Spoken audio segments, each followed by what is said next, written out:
নমস্কার বন্ধুরা, আমার টাচ অফ মাদার চ্যানেলে আপনাদের সকলকে স্বাগত। আজকের 4-5 দিন আগে পুঁই শাক কেটে রেখেছিলাম, তো পুঁই শাকগুলোর কোনো গতিই করতে পারছিলাম না। তো আজকে ঠিক করলাম পুঁই শাকগুলোর কিছু একটা ব্যবস্থা করি।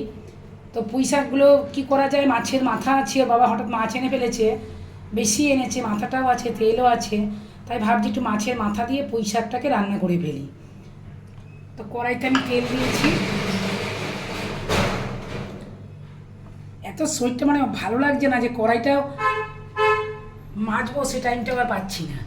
যাক, মাছের মাথাটা ভেজেছিলাম, ব্যাস মাছের মাথাটা ভাজা হয়ে গেছে। এটা একটু চটজলদি রান্না করব, কারণ রান্না করতে করতে একটু ধৈর্যটা আমার কমে যাচ্ছে। আরও মাছের মাথা দিয়ে করলাম কেন, সেদিন ব্যারাকপুরে গেছিলাম, বাবার শরীর খারাপের সময় বৌদি রান্না করেছিল, মাছের তেল দিয়ে মাছের মাথা দিয়ে ভালো খেয়েছিল। এই যে মাছের তেলটাও দিয়ে দিলাম, তেলটাকে একটু নেড়ে চেড়ে নেবো। তাই আমিও ভাবলাম আমি একটু মাছের তেল দিয়ে করি দেখি। তেল আসলে খুব বেশি খাই না, এখন গ্যাস অম্বলের এত ভয় লাগে না, নাম মাত্রই দিলাম। আর এইদিকে আমি একটু পেঁয়াজ, রসুন সব কিছু একটা পেস্ট করে নিয়েছি, লঙ্কা সব কিছু দিয়ে আমি একটা যে পেস্ট করে নিয়েছি, এই পেস্টটা করে নিয়েছি। এবারে পেস্টের মধ্যে আমি একটু জিরে, ধনে, নুন, হলুদ সব মিশিয়ে নেব।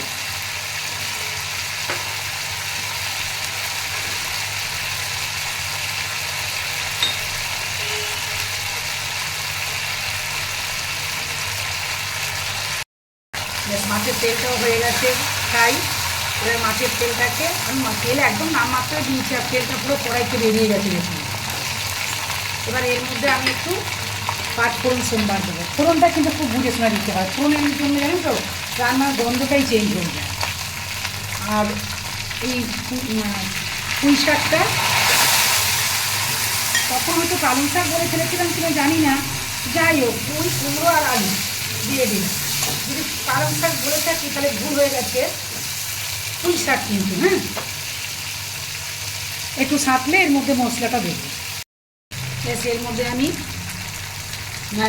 ধনে একটু জিরে দিয়েছি, আর হলুদ আর আদা রসুন আর হাফ মতো পেঁয়াজ বাটা দিয়ে দিয়েছি। আর মশলাটা দিয়ে একটু ভেজে নেব।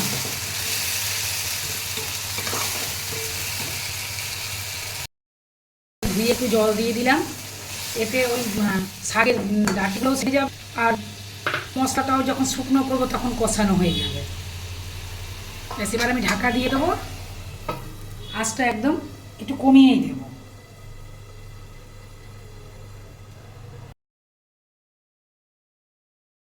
এইবার ঢাকাটা খুলে দেব,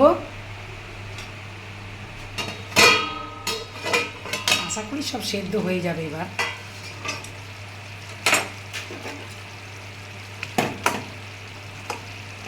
হ্যাঁ, সব সেদ্ধ হয়ে গেছে। সেদ্ধটা সবাই বোঝেন, ওরা দেখানোর কিছু নেই। এবার এর মধ্যেই মাছের মাথা, তেল যা ছিল সব দিয়ে দেবো।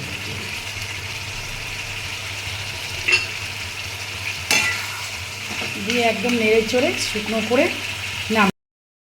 ব্যাস, এটা একদম শুকনো হয়ে গেছে, এটা আমার একদম রেডি। একদম এবার গরম গরম ভাতে খেতে হবে।